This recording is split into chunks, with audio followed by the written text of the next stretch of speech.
Welcome to Indisputable with Dr. Richey. I am Sharon Reed in for the good doctor today. He has the day off, but we can tell you he's been working very hard, even though he is not present on the show today. Rayyvana is our special guest host today, Rebel HQ extraordinaire.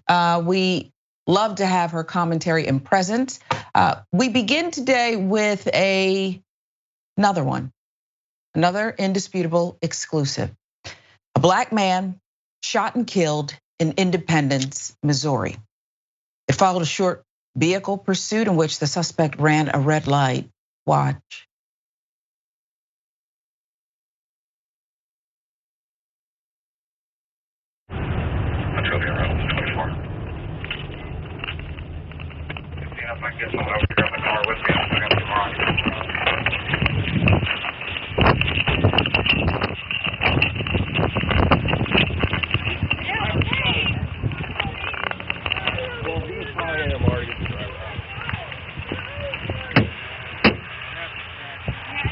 Get her out, folks. Get out now.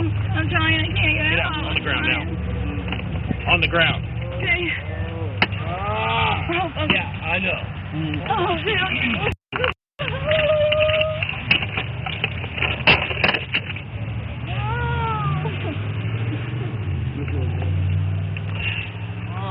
Hey, don't move your hand.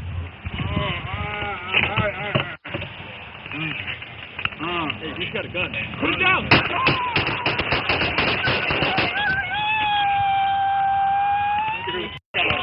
Come on. Get her out of there. Come on. Greg Rose. Get on the ground. Sudden burst of gunfire after this 39-year-old black man, reportedly, we saw what we saw, surrendered. The vehicle at a complete stop, police seemingly in control of the situation. Let's give you the background here. 39-year-old Tyree Pryor died. This was on March 11th, last year, 2022. There he is with his family. Police said Pryor crashed in the intersection of 24 Highway and Nolan Road. Indisputable obtained Missouri State Highway Patrol's investigation, and let's see what it shows. Well, you see it there. One officer, Christopher Walker, was quoted by Missouri state investigators stating, and somebody yells gun, and I don't know why, I thought it was one of our guys securing the weapon. Pryor's attorneys said this statement is a key admission by police that even they did not know why officers started firing. One of the Independence officers, Officer Christopher Steele, secured a rifle that was jammed in the center console of the crashed vehicle. We'll show you now an excerpt from the Missouri State Highway Patrol's investigation. Officer Steele said he attempted to secure the firearm, but it was stuck, so he stopped. While describing attempting to secure the firearm, Officer Steele made a motion with both of his hands as if he were grabbing an item with an overhand grip, pulling it toward himself. The report continues. He then heard someone on the exterior of the car say, he's reaching again, and someone else say, he's got a gun, he's got a gun. Officer Steele described while he was still in the back seat, rounds come inside this car. He said he took cover in the back seat and was eventually able to crawl out the back door. An attorney for Pryor's family told Indisputable Pryor himself was pinned by the steering column, injured in the wreck, unable to move freely in the mangled vehicle. Days after the crash and shooting, Pryor's family spoke to a local NBC affiliate saying police didn't tell them their family was dead for days. The family didn't know. No one said anything about him being any kind of aggressor or doing anything to justify anything that happened that day. That from the brother-in-law of Tyree Pryor, Nigel Johnson, telling NBC 41 in Kansas City, Missouri. Here's Pryor family attorney speaking with Indisputable. I can't speculate as to why they did what they did, but the evidence and videos show us very clear that these are officers who are out of control. Reckless disregard for human life, shooting a man who's incapacitated, inability to do anything to them due to his physical state, who was trapped by a steering column after an accident, who had no means which caused them any harm at all. One officer knowledge. I don't know why they were shooting. The gun was secured. Lack of training. And to be honest with you, they saw a black face in a car and somebody said gun and they started shooting. There's no way we need to slice it, dice it any other way than what it is. Mr. Pryor should not be dead today. Mr. Pryor should be recovering. Mr. Pryor may be in jail, prison for running or whatever, but he should not be dead and gone. So experienced attorney there, Harry Daniels, already making the case using the police report, their own words, showing, making a case that the 39-year-old should be alive today. He's represented by Harry Daniels, the aforementioned, who we just heard there, and Armita Dupree. Daniels telling Indisputable Pryor's hands were fixed on the steering wheel when the officer shouted gun and again started shooting. In the video following the shooting, Tyree's girlfriend, Cindy Kendrick, is crying and dragged away from the car by police. Representative of the Missouri State Highway Patrol confirmed his office investigated the incident, but told Indisputable it would likely take a couple days before he could produce even a statement. The Independence Police Department did not immediately respond to Indisputable's request for comment. Here is the chief of the Independence Missouri Police Department. His name is Adam Dussman. Rayyvana, we saw what we saw in the footage there. This happened, days and days ago at this point, but perhaps relatively early in this.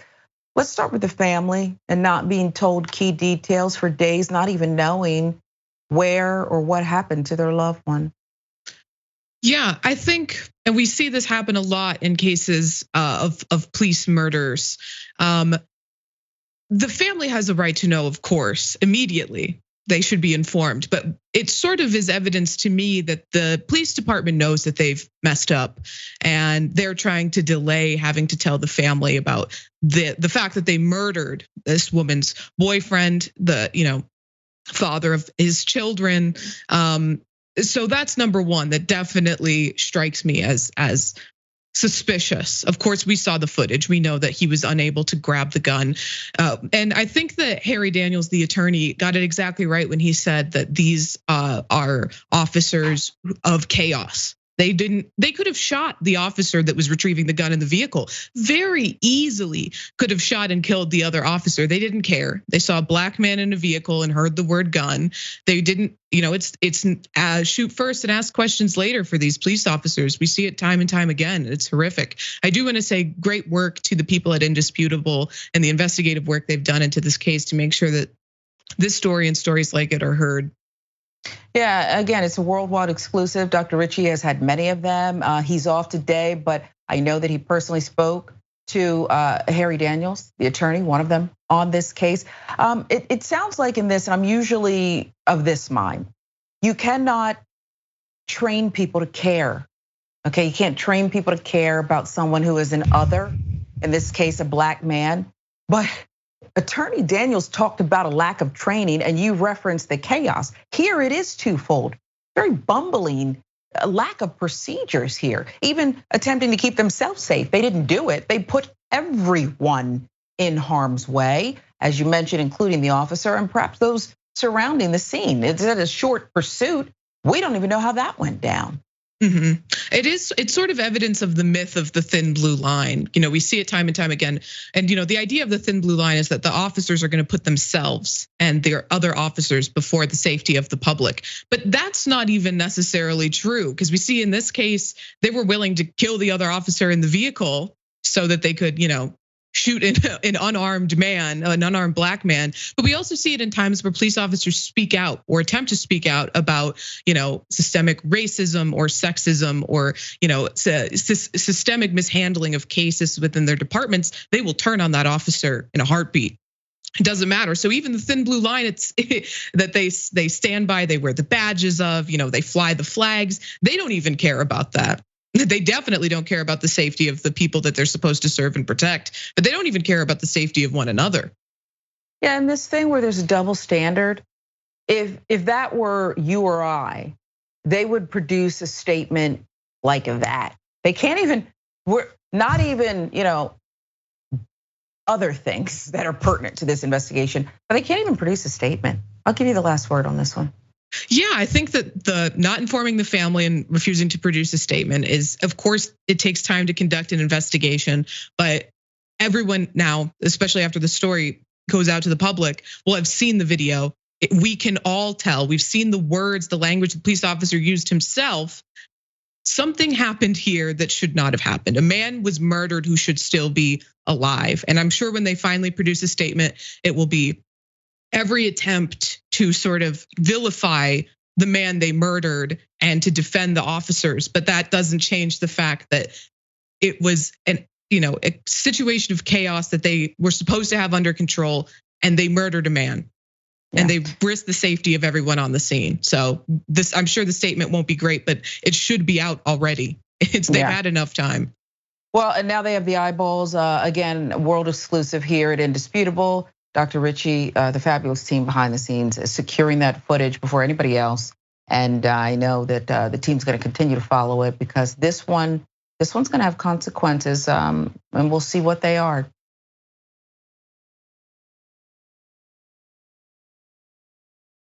We'll move on now to Florida. They're at it again, okay? A bill would prohibit Black fraternities and sororities. Okay, this has to be unpacked, okay? Because I see a Q dog over there, an alpha over there, and of course the Kappa men who are standing up saying, excuse me, AKs too, Deltas, I won't leave anybody out. But this is what is going on in Florida. How much is too much? Recently, Florida Governor Ron DeSantis, very vocal about his visions. Is he really a visionary? Is that what we're doing? His visions for higher education in the Sunshine State. I don't know if we can go vacation there anymore. I don't want to hurt the good people of Florida. There's some down there, But this is what your governor's doing. Who elected him? Okay.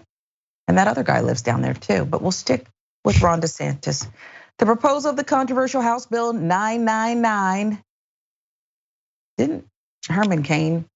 Okay, I don't want to get into that, but I can't help it, okay? It's the end of the week. You know where my mind, it just starts going in many different directions, but I do remember that, 999, correct me if I'm wrong. The 999 House bill could make his vision a reality. The bill aims to restrict the programs and activities in Florida's universities and colleges that promote diversity, equity, and inclusion. Weren't those good words? One of the Republicans sponsoring this bill is Representative Robert Alex Andre. As him, he claims it won't have an effect on Black fraternities or sororities. In a recent House committee hearing, he said this: the campus activities that would be at all discussed or considered by this bill are campus activities conducted by administration and professors in their position of roles of power over students on that campus. Student activities not included. But Representative Yvonne Hinson, who opposes the bill and happens to also be a part of a Black sorority, says her interpretation of the bill is that it could impact the way Black sororities and fraternities operate on campus. I think she's a Delta. That's my guess, but you don't want to misidentify, because this is a very serious thing, okay? If she's not, I apologize, Representative. During the House committee hearing, Hinson voiced her concerns. Of course, he answered that it would have zero effect on operations of student activities, student programs, multicultural centers, Black student centers, Latino student centers, or any activities related to students. Although the bill itself seems to impact all of these different activities. That part. WPTV with the interview, Representative Hinson there. WPTV noted that line 341 of the bill aims to prohibit universities or colleges from using any funds to promote, support, maintain any programs or campus activities that support or adopt diversity, equity, and inclusion. They actually wrote this down, okay? He said gave this to one of his aides and said, can you put this to paper? This is what it says. I'm reading what it says, okay? Imagine writing a law that specifically says that if any campus organization makes it a point to be demographically diverse, equitable, and inclusionary, that organization can't get any of our old white money because that would be divisive.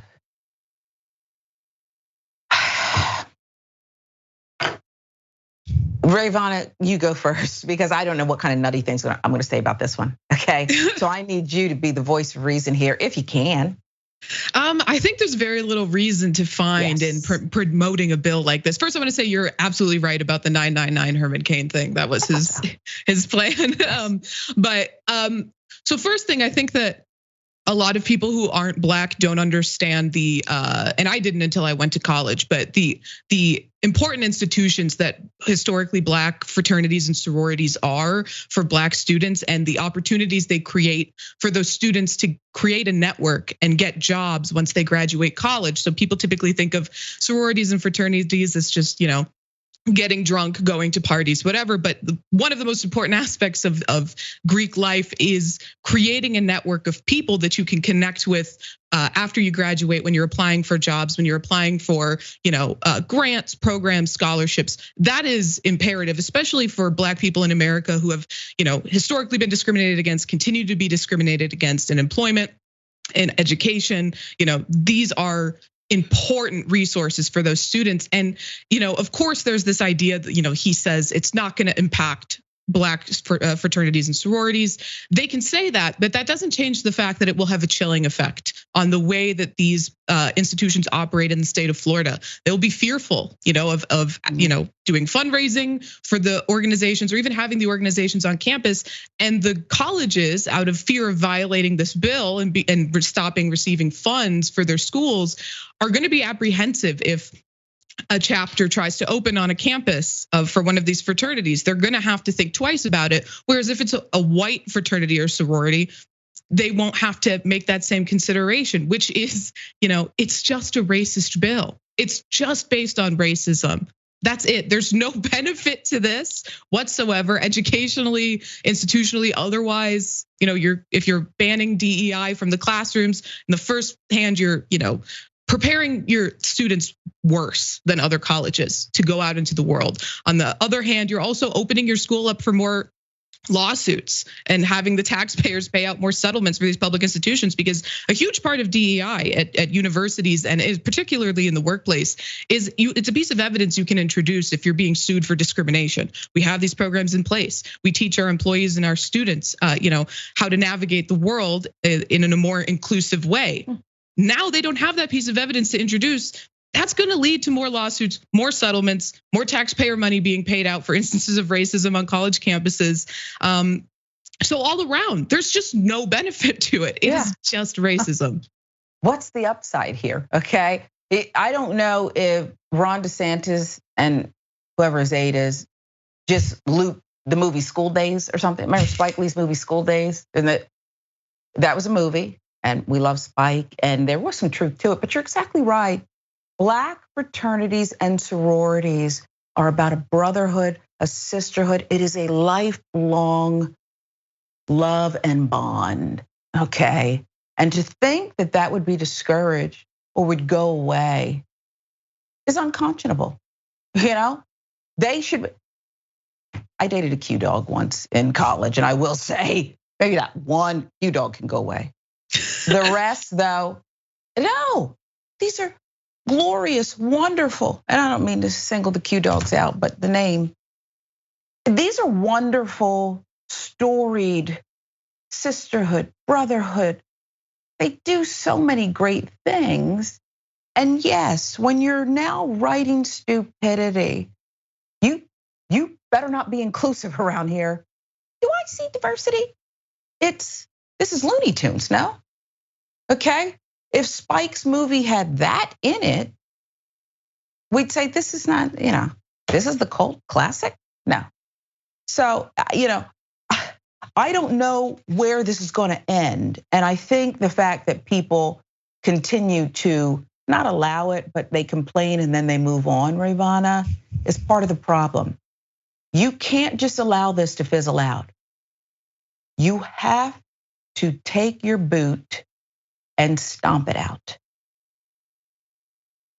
Where's the lie? Okay.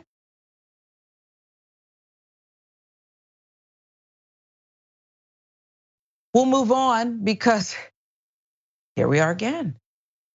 The reaction, the fallout to Ron DeSantis and his goofiness down there, okay, in the state of Florida, this sweet Rosa Parks, and that story that every school child should know and comes to realize that there was a different time in America that perhaps still permeates today.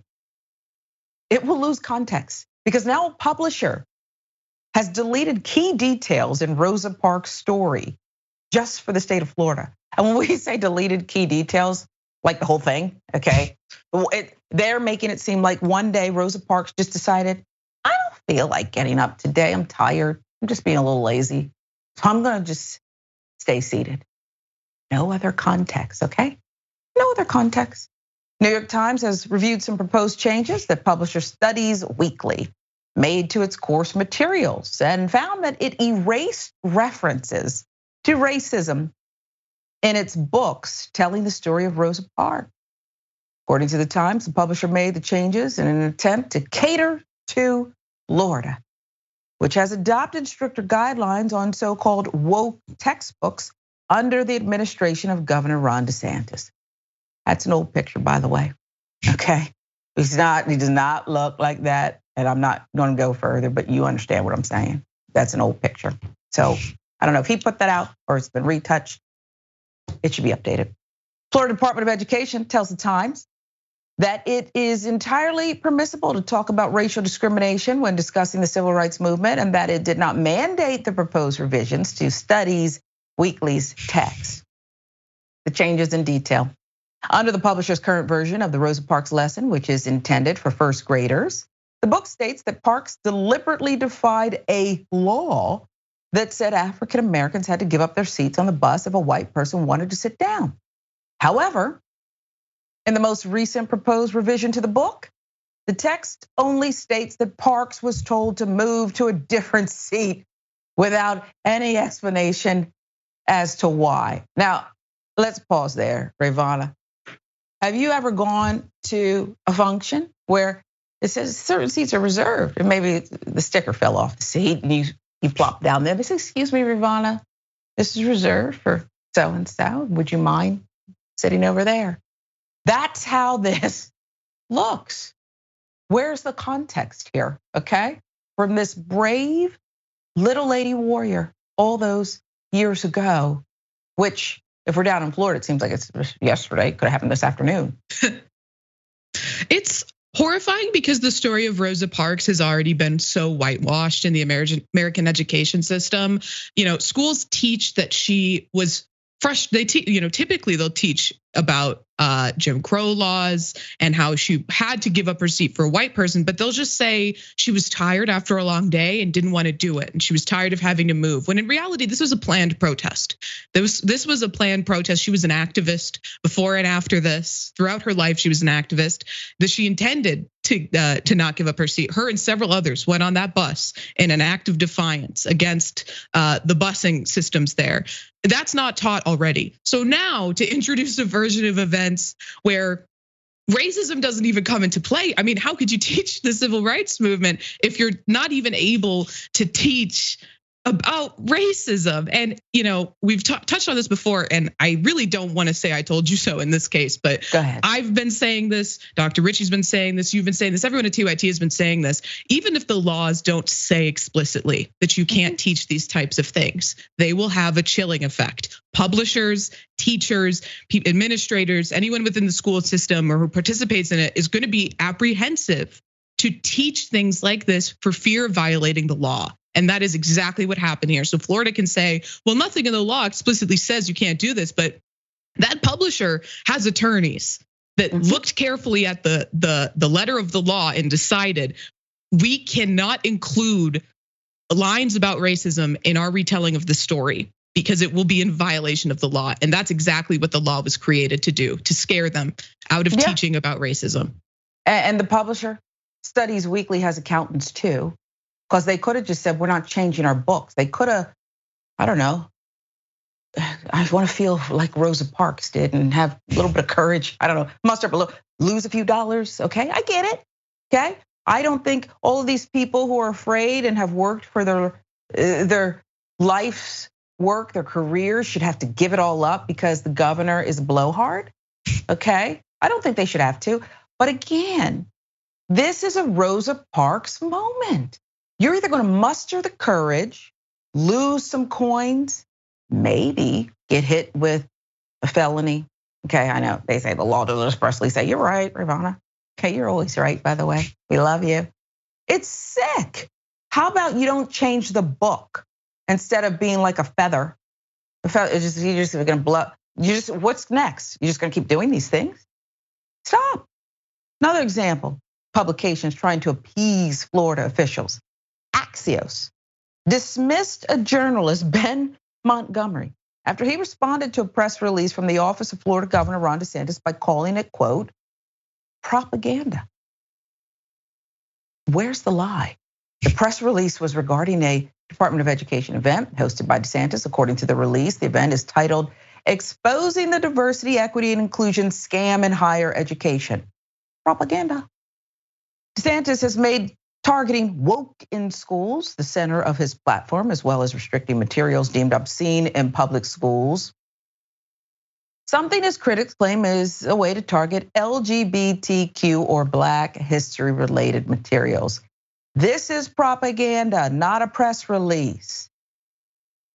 That's all it took, and then you, really? Who's running things? DeSantis, okay? After Alex Franconi, communications director for the Florida Department of Education, shared screenshots online of the reply, DeSantis press secretary Brian Griffin also commented, calling Montgomery's response modern journalism. Vanity Fair's Charlotte Klein first reported on Tuesday that Montgomery had been fired over the email. Axios confirmed to Medialite that Montgomery is no longer with the company, but did not specify the reason. At least own it.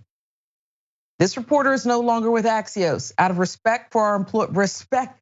Do I have to read the whole thing? Or can you all just read it silently off the screen? Are you respect for your employee? This brother got fired for just saying what we all see. Like that commercial, Rayyvana. We all see it. It's first of all, it's so offensive to say that it's out of respect for your employees. I mean, you fired the man for speaking the truth. I also say there's this really pernicious idea, I think, that a lot of people hold, that journalism is walking the line, right? That you report things from both sides, and if you tell it from both sides, then in the middle is the truth. That's not the case. The truth is the truth. You don't take a little bit of what fascist propaganda says and then a little bit of what, righteous activists are saying and then split the difference, and that's the truth. The truth is independent of that. So what he did was speak the truth. It is propaganda. He emailed something that was objectively true and got fired from his job for it. And Axios is a right-leaning, news conglomerate. So I'm not like surprised necessarily that they would take DeSantis's team's side in this, but it is really disheartening because the right wing wants to have you believe that they're fighting the good fight for ethics in journalism, when in reality they're just trying to silence people who disagree with them, people who want to report the truth. They want them silenced, who have the nerve to call out their BS. I mean, it really is, it's propaganda. That's all it is. Yeah, and you would think somebody who is married to a former journalist, Jill DeSantis, a former journalist and television host. Well, never mind, I'm not surprised. You know how many people I sat next to and I said, you don't know anything about what's going on in the story, and your hair, it's too much hairspray, okay? I once got in an argument with a girl who kept spraying and spraying. You're spraying chemicals all over the place, and not all of us want that. I like flyaways, and I'm gonna keep mine, okay? This whole thing is a mess down in Florida, but we've got, boy, that was a big block. A world exclusive that we're gonna follow up on, disheartening. And then the rest down in Florida. Much more indisputable with the lovely Rayyvana, our Rebel HQ extraordinary guest host today when we come right back.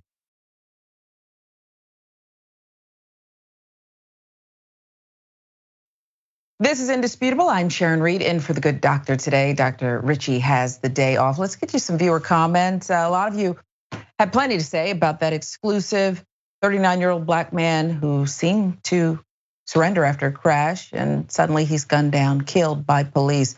Mo Fury says, these officers are trained to be scared of everyone not in uniform. They are hired as cowards and turned into scared MFers with weapons. I find that profound.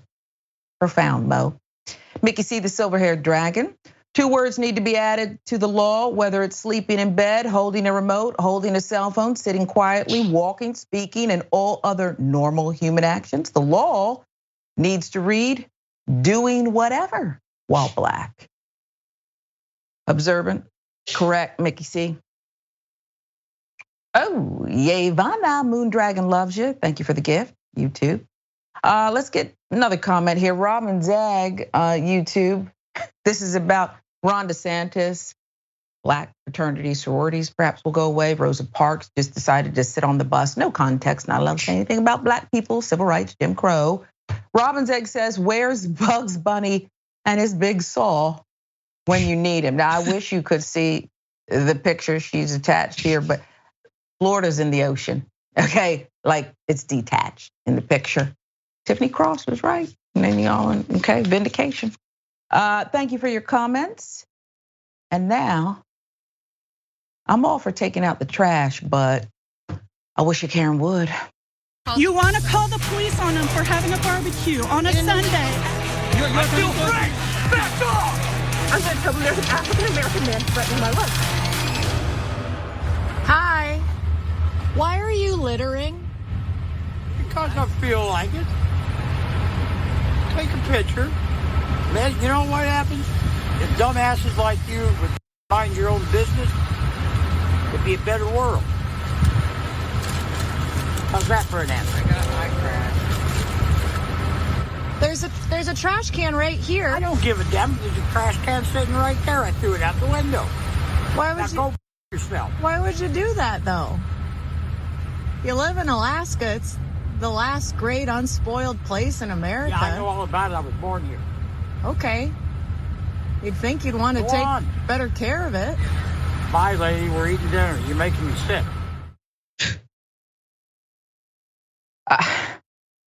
We don't have an issue with him eating the double elk burgers in Alaska. Okay, we don't. That's what you want to do.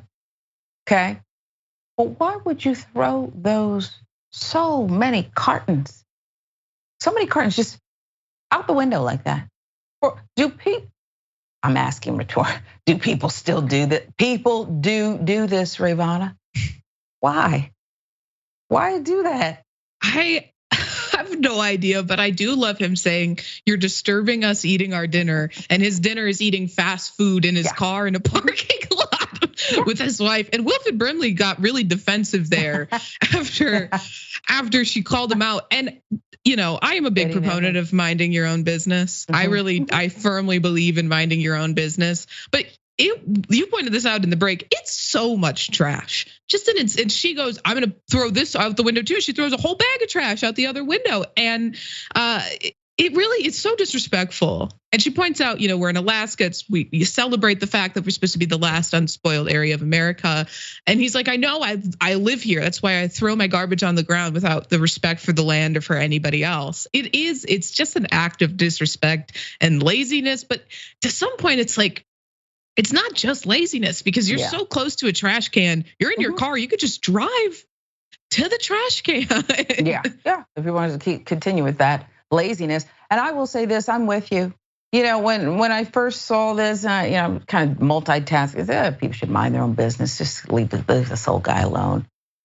No, not. You ever see? And I've watched documentaries on it because that's just who I am. The garbage patch in the ocean. This is sick. You can actually walk on it, and you can probably build a house out there, and it runs miles wide and miles deep, and it's full of trash. There's tires and string and fish and plastic straws they're caught in, and all kinds of it is so gross. And I don't know what we're gonna do to get out of this thing. There's like 7 of them, I think, okay? The team will tell me if I'm wrong, but it is sick. And these cartons that he's throwing out, these double burger cartons, they're in the ocean. So it is our business. Who does this?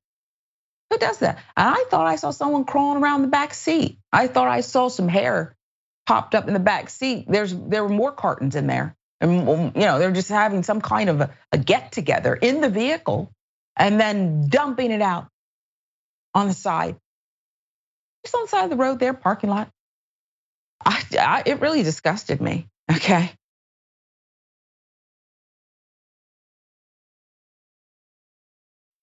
We'll move on. Speaking of disgusting, gangs are out of control and they're everywhere. Gangs are out of control in America and they must be stopped. They're very dangerous. What gang? Sheriff and some deputies, that's who we're talking about, charged over alleged kidnapping. This is the gang we're talking about here. Iron County, Missouri Sheriff Jeff Burkett. He's on the left. He's seen better days. Deputies Chase Breshenet, left center. Matt Kozad, right center. They've been charged with multiple crimes, including street gang activities, misusing 911, stalking, making a false report, looking up criminal records under false pretense, and attempted kidnapping. Who needs Suge Knight when these are the charges? These are former men of the law. I don't know. They're gangs. This is gang activity. What I just described, had I not told you where they collected these people from? You said, the gangs and the people throwing up gang signs and the colors. And yeah, the color's blue in this case, the sheriff and the deputies. According to the charging documents, they were helping Donald Rick Gaston, on the right, an Iron County resident, with a scheme to kidnap Gaston's children from their mother after a domestic dispute. Well, you boys are brilliant. This is really goofy and scary. Burkett is being held on a $500,000 bond, and the 3 others are being held on $400,000 bonds. Why the $100,000 difference? They all chose to get in this thing together, but okay. According to the charging documents, the domestic incident between Gaston and the mother of his child occurred February 8th. He was physically aggressive with the woman. Court documents allege that between February 10th and 11th, Burkett, Gaston, Bresnahan, and Kozad tried to help Gaston kidnap his daughter following the domestic incident. Brilliant. The men made a fake request for the detention and arrest of the mother of the child to the Washington County 911 dispatch center to help facilitate the kidnapping of the child. The men also accused they are of putting a fake stop and hold instruction on the child's mother's record. So if any police officer stopped her, she would be detained. The men are also accused of getting the mother and daughter's real-time location by fraudulently obtaining a ping from their cell phones. Gaston then used that information to go to a location in Jefferson County where they were seeking refuge from him. Scary. Sheriff is accused of obtaining criminal history information under false pretense by telling Washington County 911 dispatchers that the child's mother had kidnapped her daughter, was intoxicated, and that the child had been injured. KSDK News with all the details here. When trying to locate the child's mother, one of the dispatchers asked Burkett some follow-up questions. Burkett responded by saying it was being done at Gaston's request, and the dispatcher said he could hear another man's voice saying the same thing, as if the unidentified male was telling Burkett what to say. Again, I didn't say they were brilliant. I said this is gang activity that has to be stopped. Sheriff is also accused of misusing emergency telephone services for making repeated calls to 911 for non-emergency situations. They tell school kids it's an emergency, okay? Use the non-emergency number for other nonsense. It caused operators or equipment to be in use when emergency situations may have needed such operators or equipment. Sheriff also allegedly caused a false report to be made to Washington County 911 dispatch that a parental kidnapping had occurred and that the child's life was in danger because of her mother's actions. I don't want to keep referring to Suge Knight. He a lot smarter than this lineup, Rayyvana.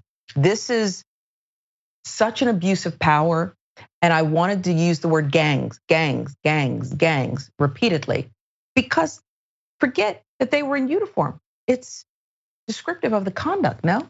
No, absolutely. And I'm really glad that you used the term gangs because there are police gangs that operate with impunity. These morons, these bozos got caught.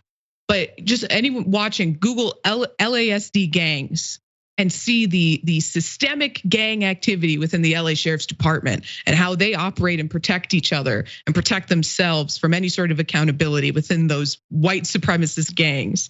That being said, I'm glad to some extent that these people were complete idiots and got caught quite easily, but it does worry me that, there are, I think most cops are dumb cops, but there's some smart ones out there who are able to cover their tracks and get away with it. And we know that police have a higher tendency to commit domestic violence than other groups of people.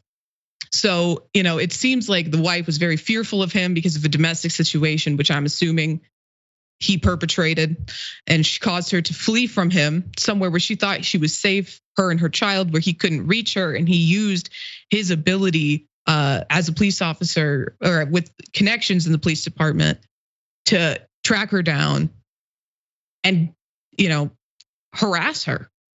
And it's really horrible. And thinking about the level of just the ability the police officers have to go through our records and have all of these details of our lives at their disposal. We don't know whether or not they're using it to stop criminals or for more nefarious reasons. And this is one of those cases where it's nefarious reasons. Getting the ability to ping the cell phone to track her down, horrifying. Yeah, just horrifying. They were seeking refuge, okay? So yeah, and anecdotally, I can tell you that I do have too many friends who have said to me, I used to be married to a police officer. I used to have, and this is not isolated, okay? Again, that's okay. We got to go out west to San Francisco. We'll do that right after a quick break. This is Indisputable with Dr. Rashad Richey. I'm Sharon Reed, filling in for the doctor today. Rayyvana is our special guest co-host. We'll be right back.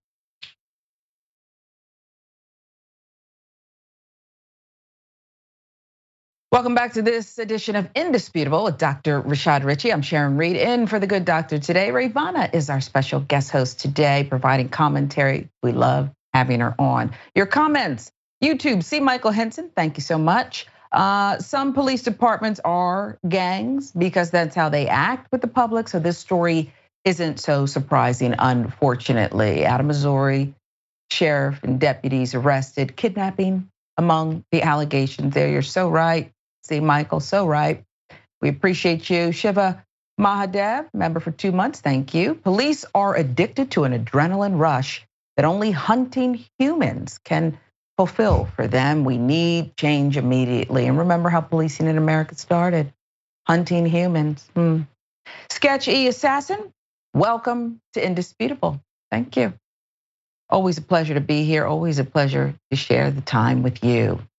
This next story, well, it got me puzzled when the team pitched it this morning, and I didn't quite understand. San Francisco, the NAACP, National Association of Advancement of Colored People. Is that right, Rayyvana? Okay.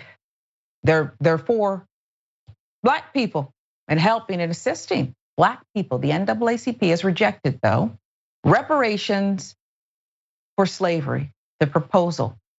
Money in the hands of the descendants of slaves. What goes here?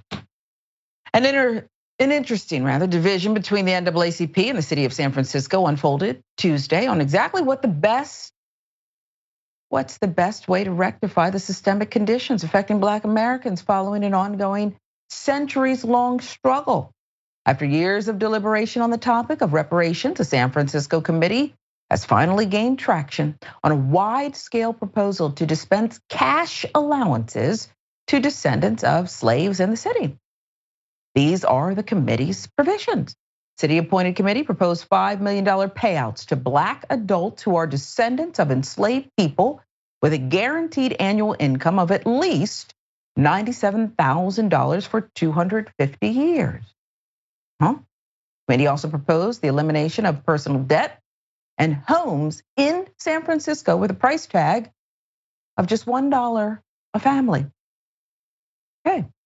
Despite the traction gaining in the community, the NAACP swiftly voiced their disapproval of the proposal. And I said to the team, who took over out there? Is Candace Owen now the president of the chapter out there? Jason Whitlock, maybe? No. Put his picture back up. Now let's tell you who said, nah, we don't want $5 million. Baptist Church pastor, Reverend Amos Brown, is the San Francisco NAACP president. He tweeted out his rejection of the proposal in favor of more system-oriented solutions. The tweet from Brown and the NAACP voice displayed their conditions of disapproval, mentioning several institutional concerns regarding healthcare, education, jobs, housing, and a cultural center. Here's the response. There have been those both in large support of the proposal and those harshly critical of it.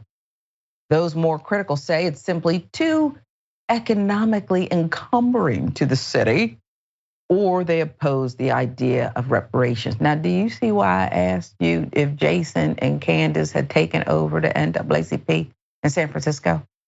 I think it's a fair question. Not the case. Raphael Mandelman, a district supervisor, District 8, San Francisco, spoke up in response to the backlash to remind the community of a larger purpose. Raphael Mandelman made a plea for sanity when he shared this with ABC News.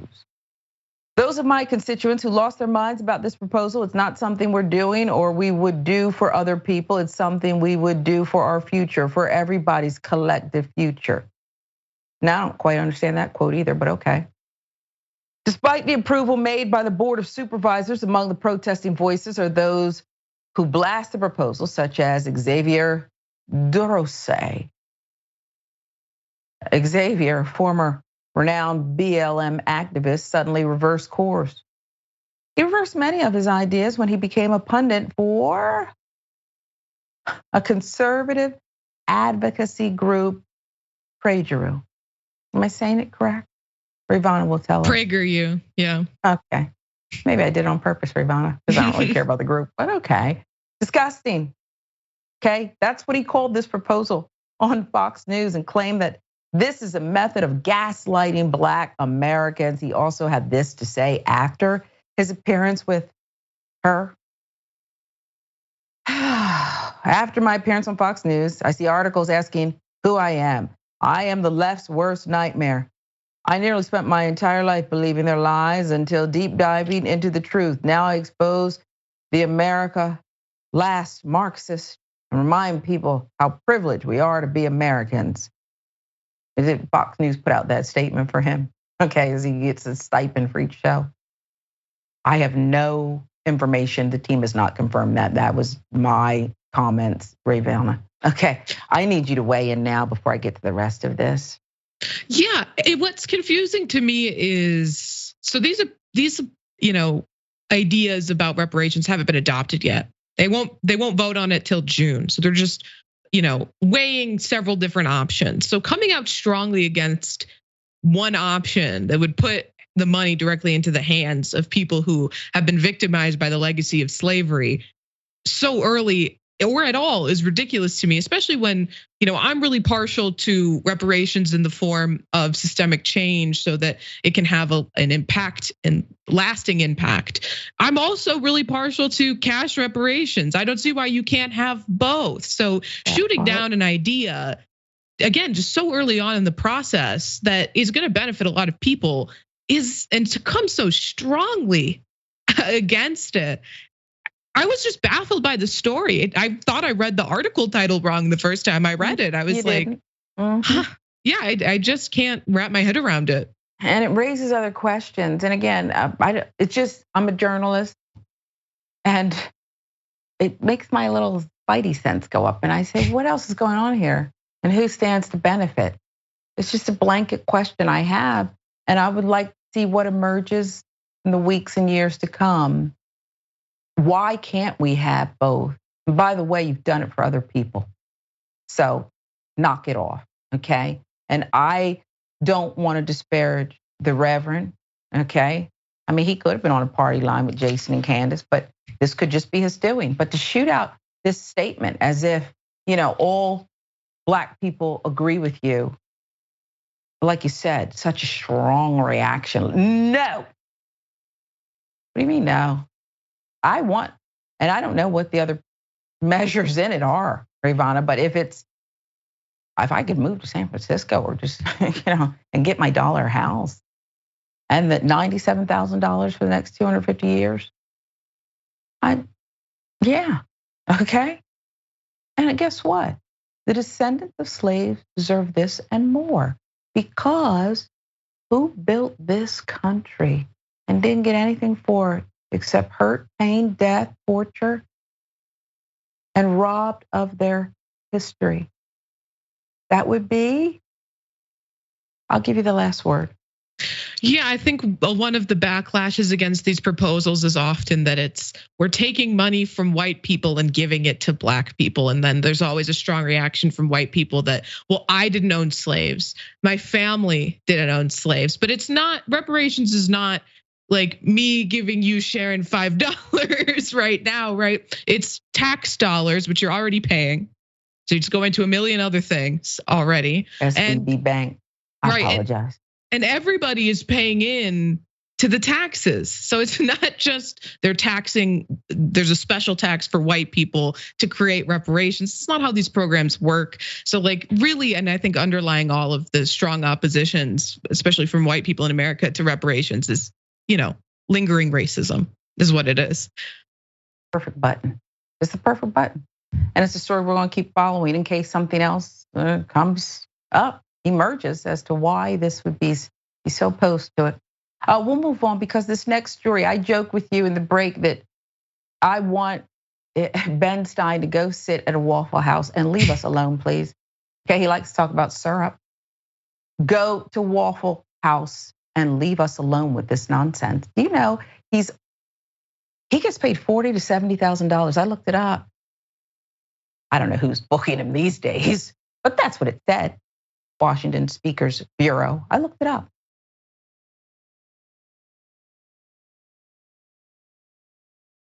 Ben Stein says, maybe I should give the intro first. What in the red state? Hell. You can take a gun, shoot somebody in the face. It's not hard. Sometimes it might even be fun if they're a godless commie. Now, what they're trying to do is sneak the COVID vaccine in your salads. I hate math. Somebody say amen.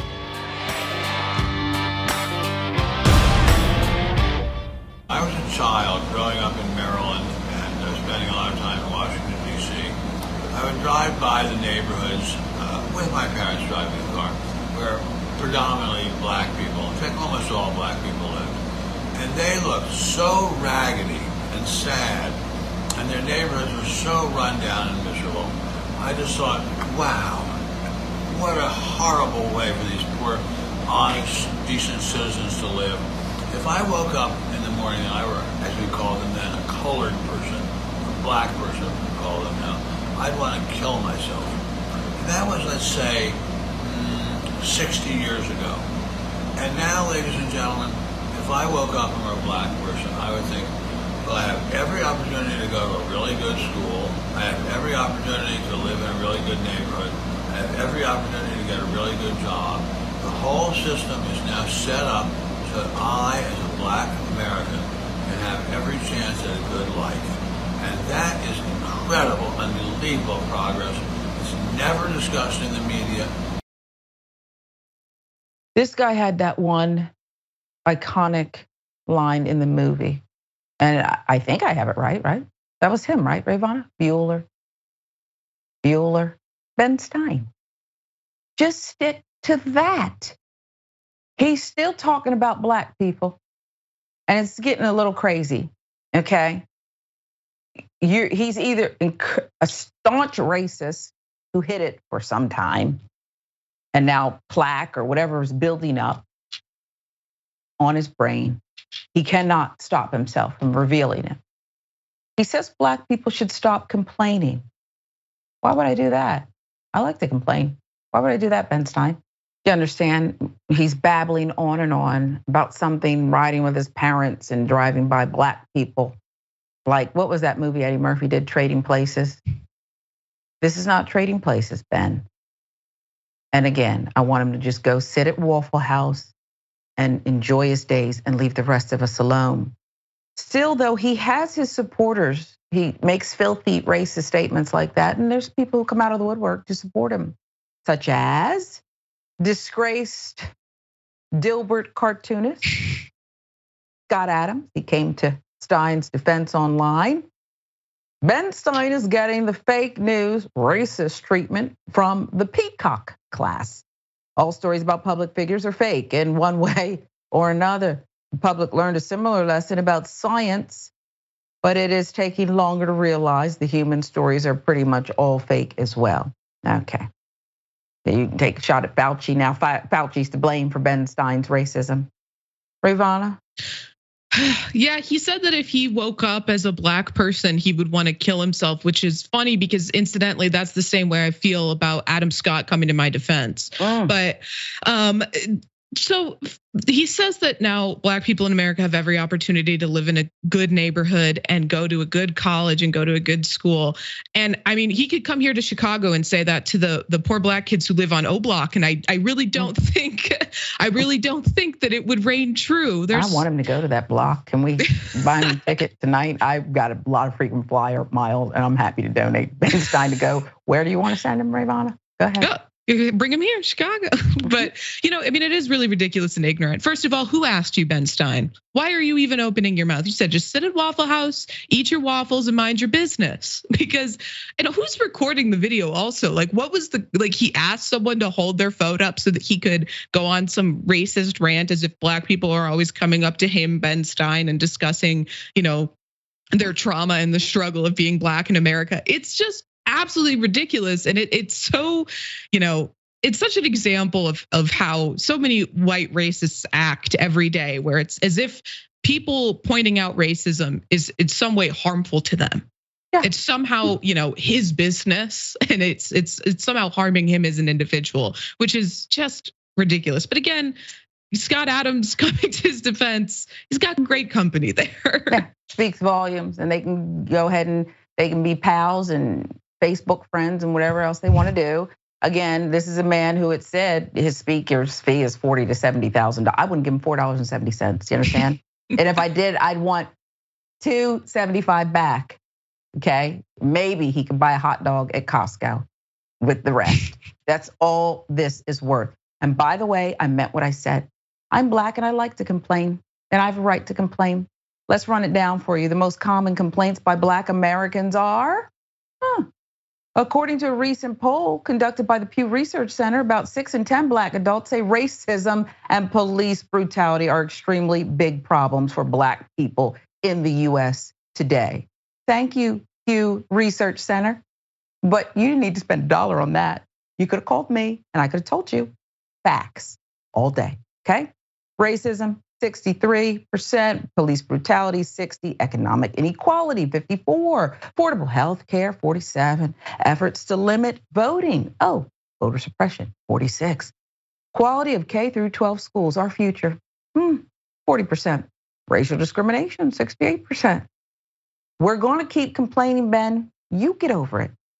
In terms of government institutions standing in the way of progress, many black adults say institutional overhauls are necessary to ensure fair treatment, okay? Kind of like what you were talking about with reparations, okay? Prison system, policing, the courts, judicial process, political system, the economic system, the healthcare system. Gee, what are we satisfied with? In terms of the percentage of Black Americans that think the following issues have little chance of being resolved, that means little hope, just like it says there, among Black adults, that change is likely.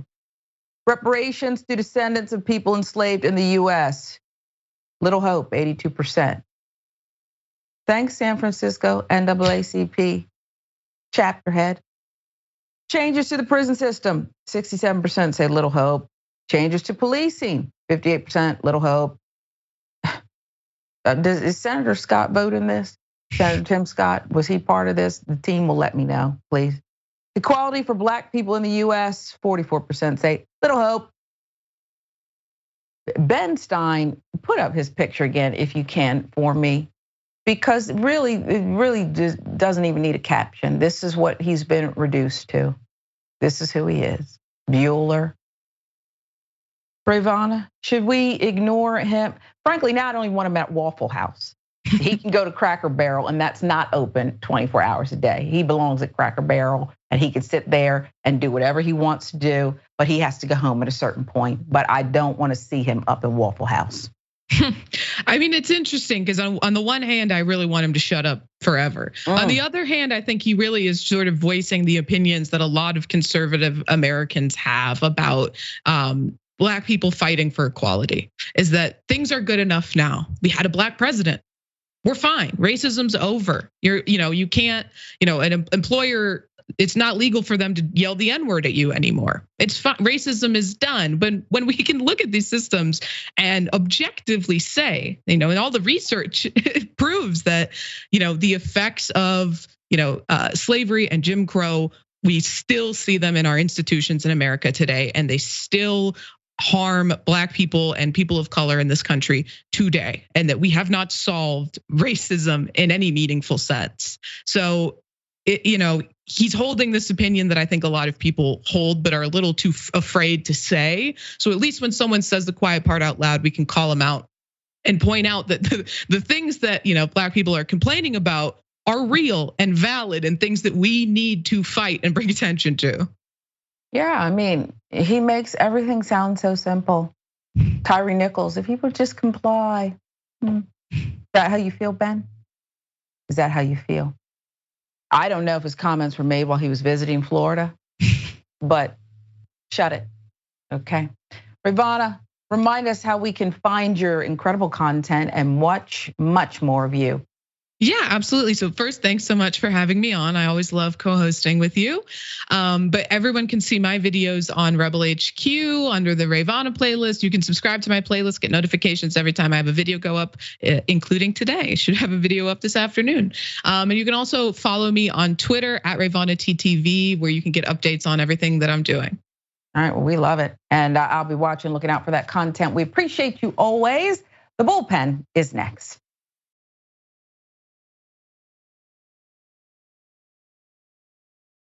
Ladies and gentlemen, welcome to the Bullpen.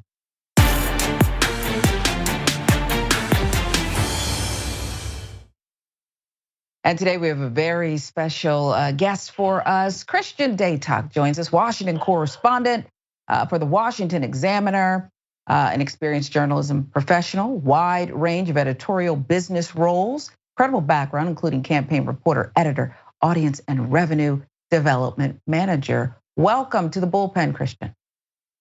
Thanks, Sharon. It's always great to join you guys here on the Young Turk. So I appreciate the invite back. All right, and I want to start with this because people will perhaps remember this recent viral moment. Is the president annoyed, frustrated with Marianne Williamson for jumping in the race ahead of him? Did he want a clear field to run against the Republican nominee in 2024? Just not tracking that. I mean, if I had a what is it called? A little globe here, crystal ball, then I can tell you. But I imagine 8-ball, whatever. If I can feel her aura, I just don't have it. I just don't have anything to share on that. Oh gosh, you guys are making me laugh now. It's all giggles, huh? It was all kicks and giggles. And I wonder, well, first let me get your reaction in the room, both your personal reaction and from those around you, the other journalists. Well, being genuinely honest, anytime we ask Karine Jean-Pierre about the 2024 election, whether it's Republicans or Democrats, she usually sidesteps the question by citing the Hatch Act. So it was surprising to get that little bit of color out of the press secretary.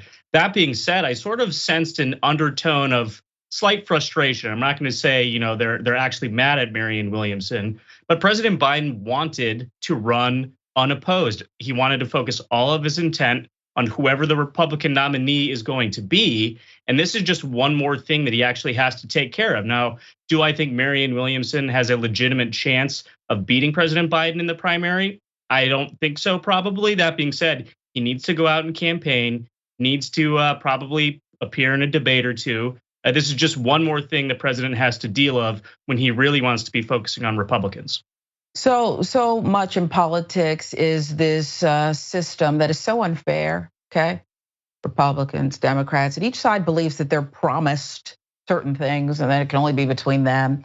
You used the word frustration there, but how much of it also then was the other F word, fear, that she could take votes, not just attention, but take enough votes away from him getting a second term? The fear is real, and it's not necessarily fear of Marianne Williamson. It's fear of any competitor. Perhaps Ms. Williamson emboldened someone like Gavin Newsom, the governor of California, who previously said he wouldn't be opposing President Biden.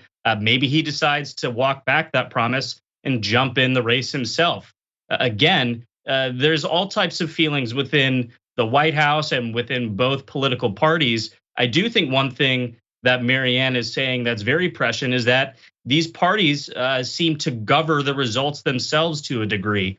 Of course, the Democrats just changed the primary schedule so that South Carolina is the first state to vote. Of course, South Carolina was instrumental in President's big victory back in 2020 on Super Tuesday. It looks like they want to get this thing done with very quickly and not trying to have to dig into the mud and see which candidates feel exactly how they say they feel on all these issues. And then again, it sort of takes individual voters' opinions out of the question when you've got both parties trying to sort of rig the primaries for their preferred candidates.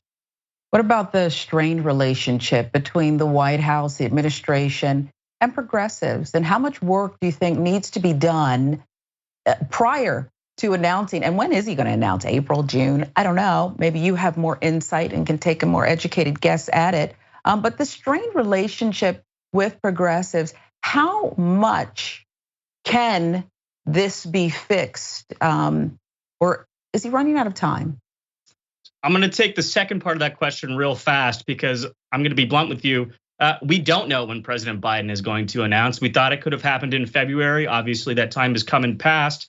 And I think part of the slow roll on that is because of what's happening in the Republican Party. Now, back to the Democrats and the progressive wing in particular, President Biden has a lot of ground to make up with more liberal voters. There's no getting around it. He made a lot of promises on the 2020 campaign trail, whether it was forgiving student debt, passing voting rights legislation, which obviously hasn't come to pass in his first 2 years in office. So I think there are going to be a lot of rumblings from progressives in the party saying, hey, we gave you the White House. Now it's time for you to make good on these promises. I'm going to say the president, to his credit, is trying to push on a lot of these issues. That being said, with the extremely stratified atmosphere in Congress, it's going to be extremely difficult now that Republicans have control of the House for him to get any legislation done, let alone some of these more progressive principles and proposals that have come forth not only from his mouth, but from some of his top supporters in and out of government.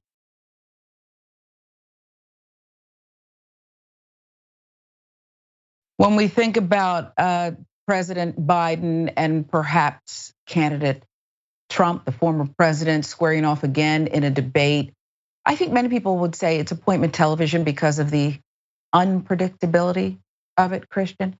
But if he's in a debate with Williamson in a primary, what are the landmines there? Because if you talk about these promises and ground to make up, what about the landmines? Could they really upend a potential run? Some of those landmines are going to be very similar to what you heard back in the 2020 campaign when he was debating President Trump. At the time, Trump talked about how even though he was the sitting president, he wasn't from the establishment and he wasn't a career politician the way, of course, President Biden hung his hat on that 40-year Senate career. So I'd expect Marianne Williamson to come with sort of that outsider approach. And then again, just like we talked about a few minutes ago, she's going to press him on some of those progressive bucket list items, which he either hasn't been able to fulfill or hasn't even addressed at all during those first 2 years in office. I doubt it would be, a grab your popcorn type, set your DVR event like the debates with President Trump were back in 2020. But I do think it's going to be important for President Biden to come out and impress to not only Marianne Williamson, but progressive voters in the Democratic Party that he's the candidate for them. Okay, now I want to talk about the press corps, okay? Because I'm so interested after watching what happened 2016 through 2020 and the way the process, the campaigns, the candidates were covered. Is the press corps ready? Because there's this inside the Beltway arrogance that perhaps middle America notices, outsiders notice, others notice. When you look around that room at your colleagues, give it to us 100. Is the press corps ready? Are they open? Are they fully aware?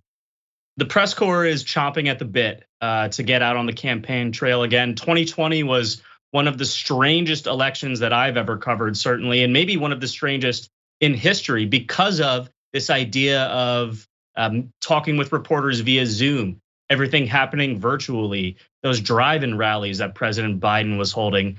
And of course, everyone wants to go to Iowa. They want to go to the state fair and eat the butter sculptures and travel to all the different states. It's very important for the candidates to get out on the campaign trail, and the press corps is ready to join them. Ron DeSantis, we don't have much time left, but I got to ask you about Ron DeSantis. And have you encountered him? And what do you think the odds are that he jumps in the race? Or is this just let me raise money and wait my turn? Because again, it's promised somehow. It's extremely likely that Governor DeSantis jumps into the race. I would expect that to happen sometime in May after Florida's legislative session takes place. There needs to be some rule changes, which the legislature has addressed in the past, allowing state officials to run for national office. That being said, Ron DeSantis might pose more of a threat to Donald Trump's hopes of the presidency than Joe Biden will come 2024. He's a rising star in the Republican Party. He is looked at by conservatives as Trump without any of the baggage. And I do expect once he formally jumps in the race late this spring or in the early summer, that primary is really going to kick into overdrive. The gloves have come off in the Trump camp, and I would expect DeSantis to start hitting back fast and hard as soon as he formally launches. Well, we hope so, because when I saw Ron DeSantis in that one debate where he just froze and just didn't answer the question, I hope he's ready. I don't know where the gloves ever, were put back on, Christian, when it came to the Trump camp, but I love your inside baseball, love listening to you, and we appreciate you always. I want to thank you so much for joining the bullpen. Great insight, and welcome back anytime. Thank you, and we appreciate you watching us and joining us on the bullpen. Till next time.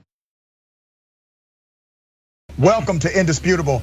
I'm your host, Dr. Richey. We got a lot happening today. But what do we do on this show? We tell the truth. You know why we tell the truth? Because the truth is simply indisputable. Rashad, great to be here. Congratulations on the new show. And I gotta let everybody know that Rashad and I go way back. Here's the pattern that we see in all of these Karen stories. They think they own stuff they do not own. Now, where does that come from? I don't know, maybe slavery. Maybe they think they should still own black people. This is what happens when Karens weaponize the police.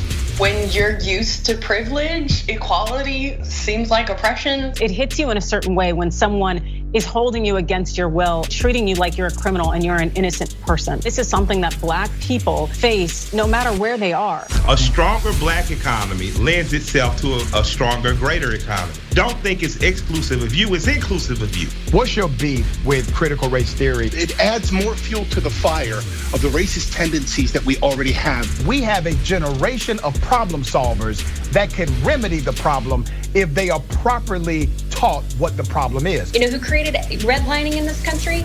It was a white liberal. I don't give a damn who created it. If it's a racist policy, Shelley, here's what I don't know. I don't know. See, there you go filibustering, brother. You're scared of this truth, but you're gonna get it, though.